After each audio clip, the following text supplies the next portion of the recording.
Welcome to Proclaim, a presentation of the Catholic Diocese of Alexandria. Join us as we journey together through the Scriptures revealed to us by God. Good morning and welcome to Proclaim. I've mentioned several times in these introductory sessions that apparently there are some sources that were available to the gospel writer. And particularly if this anonymous writer that we call Matthew, because that's simply the name he's had for all of the centuries that the book is around, would not have had firsthand knowledge, then just like any of us who would be doing a research paper, we would go back to look at those sources that were available.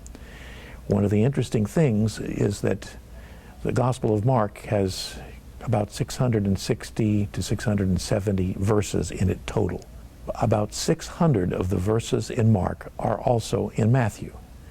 For many years it was presumed that Mark was simply an abbreviation of Matthew, except that as it's looked at much more critically, that's generally not thought to be the case. There's also roughly about 350 verses of Mark in the Gospel of Luke.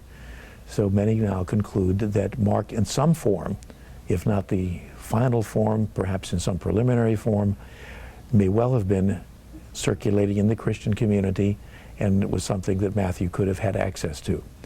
The fact that he and Luke also share about 200 to 220 verses that are not in Mark, but are in both of those Gospels, suggests that they too may have had another source that they relied on.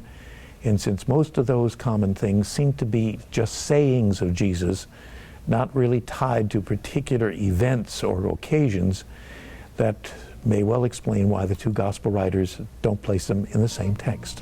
This program was brought to you by Antoon Enterprises.